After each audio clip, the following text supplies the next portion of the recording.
Je t'ai mis au creuset, mais non pour retirer de l'argent. Je t'ai éprouvé dans la fournaise de l'adversité. Ésaïe 48, 10. Ce verset de prime abord n'est pas très réjouissant, car personne n'aime passer par l'adversité. Le Seigneur dit, « Voici, je te purifierai », parce qu'il nous veut saints, comme lui-même est saint.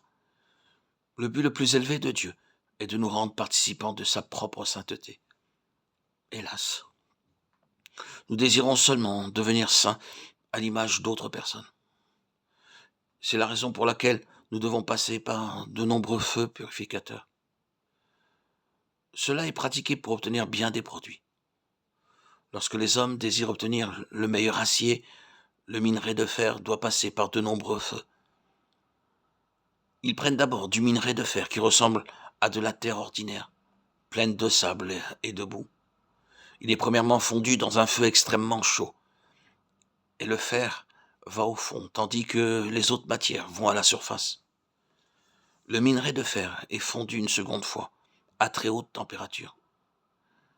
C'est alors seulement que le fer est transformé en acier, que l'on utilise pour faire des ressorts, de montres et d'autres objets. L'or ne peut être purifié que par le feu.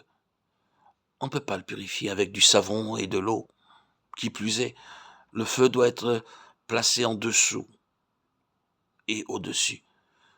Le feu est employé de la même façon pour raffiner le pétrole et d'autres matières. Quand le pétrole est tiré du sol, il est sale et noirâtre, et personne n'oserait penser que cette substance puisse avoir quelque valeur. Elle doit d'abord passer par une fournaise fortement chauffée, et à la suite de la forte chaleur, l'essence est amenée à la surface. La soie, les perles et les diamants doivent également passer par des états de forte pression et de peine pour faire d'eux ce qu'ils sont.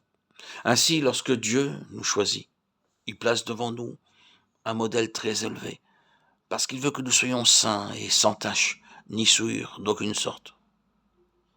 Il veut que nous soyons bien plus glorieux que les anges eux-mêmes. Aussi, nous mène-t-il par la fournaise de l'adversité.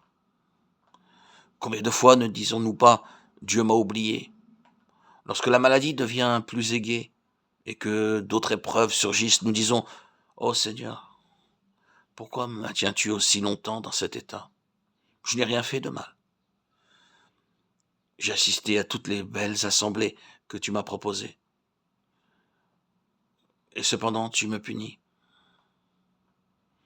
Ce n'est pas un châtiment, mais un feu purificateur, afin que nous atteignions le degré de sainteté le plus haut possible.